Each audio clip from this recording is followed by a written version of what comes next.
Have you ever suffered because of something that never actually happened? Think about that for a moment. A conversation you imagined, a rejection that never came, a mistake you feared making, a disaster you saw in your mind long before it existed. And yet your heart raced, your stomach tightened, your mood changed, you lost sleep, you suffered as if it were real.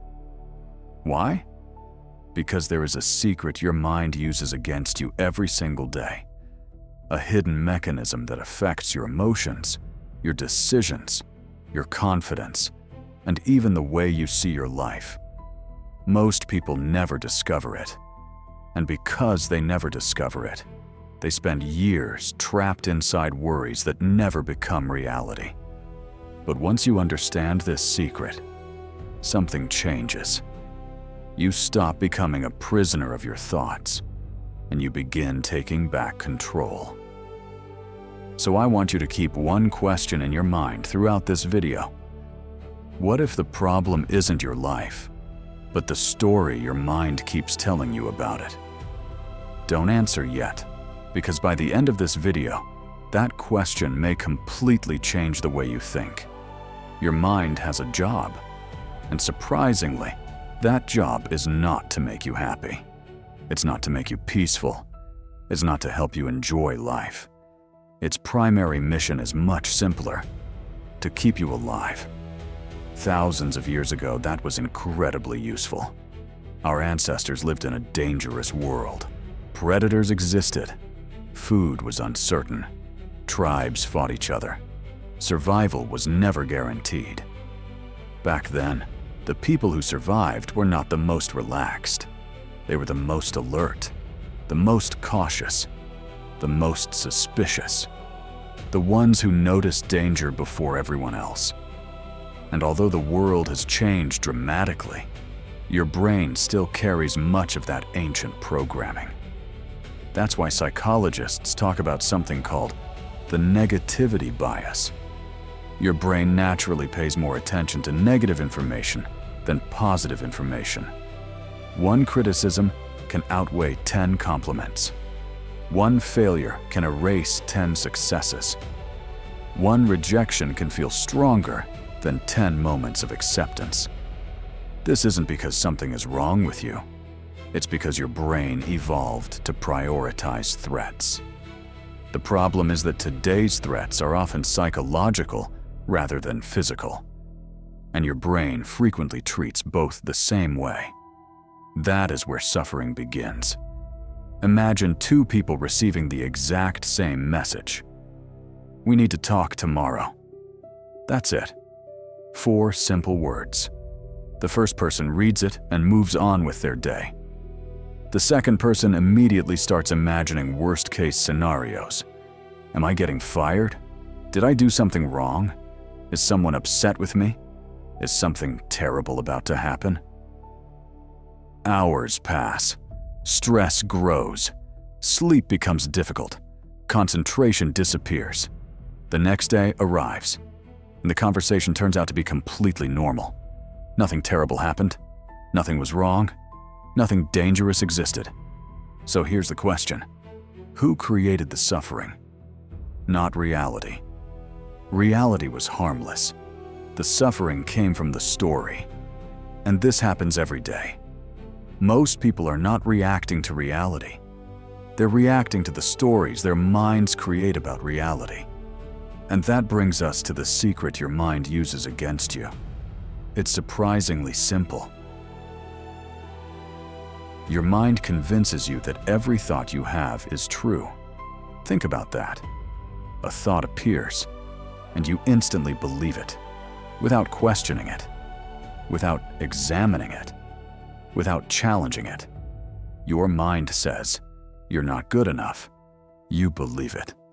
Your mind says, "Everyone is judging you." You believe it. Your mind says, "You're going to fail." You believe it. Your mind says, "You'll never succeed." You believe it. But a thought is not a fact. A thought is simply a mental event, nothing more. Yet millions of people spend their entire lives obeying thoughts that were never true in the first place. The ancient Stoics understood something most people still struggle to learn today. It's not events that disturb us. It's our interpretation of those events. Think about that carefully. Two people can experience the exact same situation. One collapses under pressure. The other grows stronger. The difference is rarely the event itself. The difference is the meaning they assign to it. Because reality influences us, but interpretation often controls us. And unfortunately, the mind has a habit of creating interpretations that are far more painful than reality itself. Now let's talk about what happens inside the brain. Deep within your brain exists a structure called the amygdala. Its primary purpose is threat detection. You can think of it as your internal alarm system. Whenever something appears dangerous, the amygdala activates. Your heart rate increases. Stress hormones rise. Your muscles tense. Your body prepares for survival. The problem is that your amygdala doesn't always distinguish between physical danger and psychological discomfort. A criticism from a stranger, an embarrassing memory, a negative comment online, an uncertain future. These things can trigger similar stress responses, even when no actual danger exists. Which means your body often pays the price for problems that exist only inside your imagination. That's why so many people feel exhausted today. Not because life is constantly attacking them, but because their minds never stop sounding the alarm. And this leads us back to the question, what if the problem isn't your life, but the story your mind keeps telling you about it? Because many people suffer long before a problem arrives, and continue suffering long after the problem is gone. They replay conversations, relive mistakes, predict disasters, imagine failures, create rejection, build entire worlds of suffering inside their heads, and all of it feels real. The most peaceful people understand something different. They don't automatically trust every thought they have. They create distance. When a negative thought appears, they don't immediately say, "This is true." Instead, they ask, "Is this actually true?" That single question changes everything, because it creates space between you and the thought. And in that space, freedom begins. Most people never develop this skill. That's why they become trapped, not by reality, but by their interpretations of reality. Imagine standing outside on a cloudy day. Clouds pass through the sky. Some are dark, some are light. Some are beautiful, some are ugly, but none of them stay forever. Thoughts work the same way. They appear, they pass, they disappear. The problem begins when you attach yourself to every single cloud, when every thought becomes an order, when every emotion becomes a command, when every fear becomes a prediction. Then your mind stops being a tool and becomes your master. True freedom does not come from controlling the world. It does not come from controlling other people. It does not come from controlling every circumstance. It comes from controlling your relationship with your own mind, because uncertainty will always exist. Problems will always exist. Challenges will always exist. But you don't have to suffer twice. Once from reality, and again from the story your mind creates about reality. Think about how many years you've spent worrying about things that never happened. How many nights you've lost to imaginary problems. How much energy you've given to fears that never became real. Now imagine what would happen if you stopped believing every negative thought automatically. If you learned to question it, observe it, challenge it, choose whether it deserves your attention. Everything would change, because your mind can be your greatest ally or your greatest enemy.